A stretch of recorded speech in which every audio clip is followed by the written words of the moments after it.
Good morning बच्चों। मैं आपको छंद पढ़ा रही थी। आज मैंने कल आपको छंद के विषय में बताया था। आज मैं छंदों के प्रकार आपको पढ़ाऊंगी। तो छंद के प्रकार, मात्रा और वर्ण के आधार पर छंद मुख्यतः दो प्रकार के होते हैं। मात्रा और वर्ण के आधार पर छंद मुख्यतः दो प्रकार के होते हैं। नंबर एक मात्रिक छंद, नंबर दूसरा वर्णिक छंद। जिन छंदों में मात्राओं की गणना की जाती है वह मात्रिक छंद कहलाते हैं और जिन छंदों में वर्णों की गणना की जाती है वह वर्णिक छंद कहलाते हैं। मात्रिक छंद, बच्चों आपके कोर्स में मात्रिक छंद है। मात्रिक छंद में भी दोहा, चौपाई, सोठा और कुंडलियां चार ही छंद है। पहला छंद देखेंगे चौपाई छंद। चौपाई सममात्रिक छंद है। इसमें चार चरण होते हैं। प्रत्येक चरण में 16 मात्राएं होती हैं। नंबर एक उदाहरण देखिए।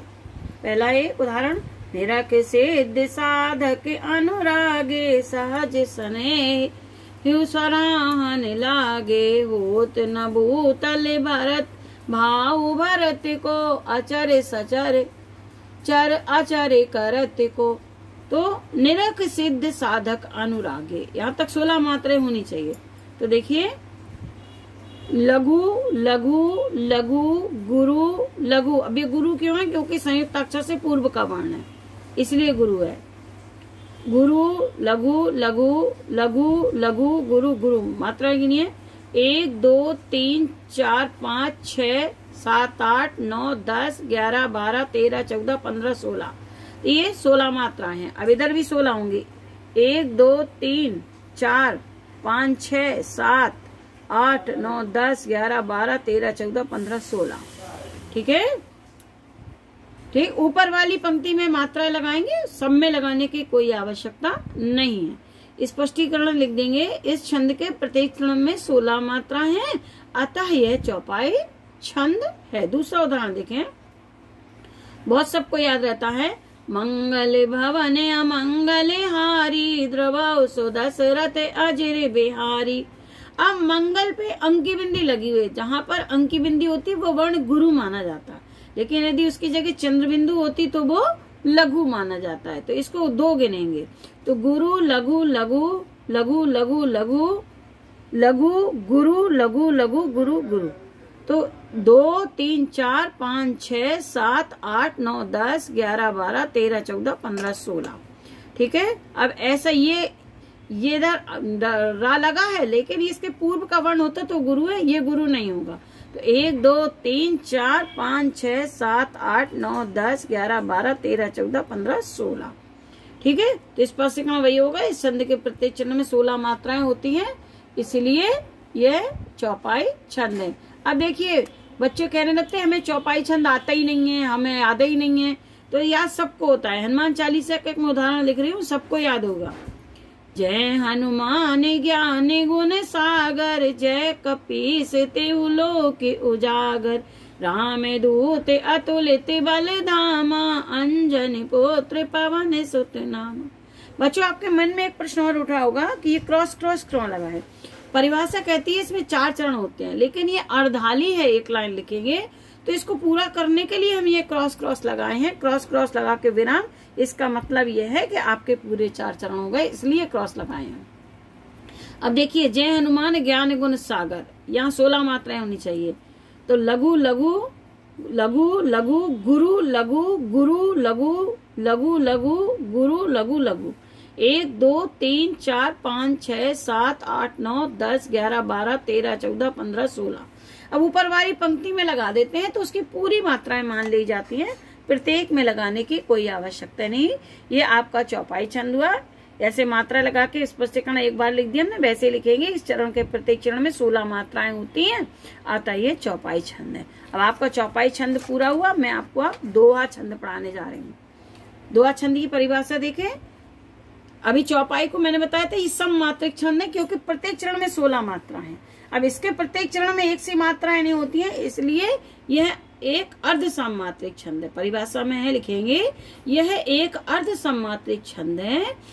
इसमें 4 चरण होते हैं। प्रत्येक इसके प्रथम और तृतीय चरण में 13 मात्राएं, द्वितीय और चतुर्थ चरण में 11 मात्राएं होती हैं।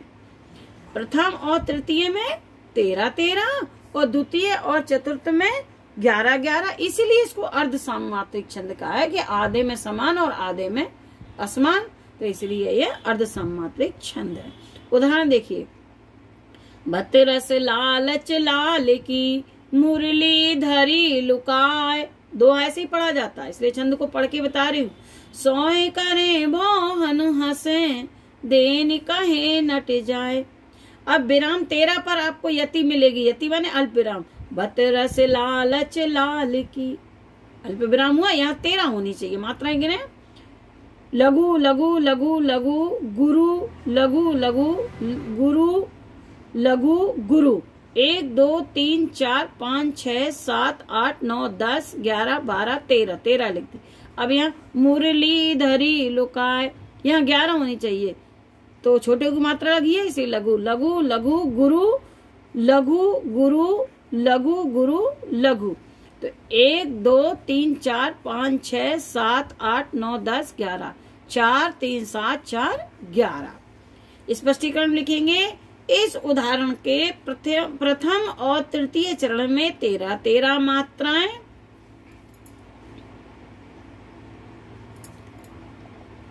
तथा द्वितीय और चतुर्थ चरण में 11-11 मात्राएं हैं, अतः यह दोहा छंद है। ठीक है, आगे समझ में। अब एक वही हनुमान चालीसा वाला पहला उदाहरण, दोहा छंद नहीं हो तो हनुमान चालीसा पढ़ देना, लिख के बता दिया, इसको याद भी कर लेना, लिख मात्राएं भी लगा के देखना। श्री गुरु चरण सरोज रज निज मन मुकुर सुधार, भरे नौ रघुबर विमल यश जो दायक फल चार। इसके आगे भी दूसरा दोहा, लेकिन वो एक ही लिखेंगे, वो ऊपर नीचे वाला लिखेंगे तो ऊपर वाला नहीं। श्री गुरु, गुरु लघु लघु लघु लघु लघु लघु गुरु लघु लघु लघु, तो 2 3 4 5 6 7 8 9 10 11 12 13, ठीक है। फिर 11 होंगे यहाँ पे, 1 2 3 4 5 6 7 8 9 10 11। तो उस स्पष्टीकरण भाई, इसके प्रथम और तृतीय चरण में 13-13 मात्राएं, द्वितीय और चतुर्थ चरण में 11-11 मात्राएं, अतः ये दोहा छंद है।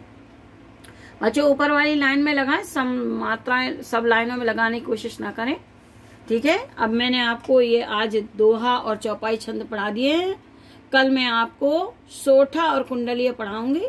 आप इन छंदों को, परिभाषा को, उदाहरण को याद करके बिना देखे लिख के देखिएगा, जिससे आपको ये याद हो जाए, क्योंकि 2 नंबर के छंद आते हैं, पूरी तरह से 2 नंबर मिल सके। आगे मैं आपको सोठा कुंडलियां कल पढ़ाऊंगी। Thank you.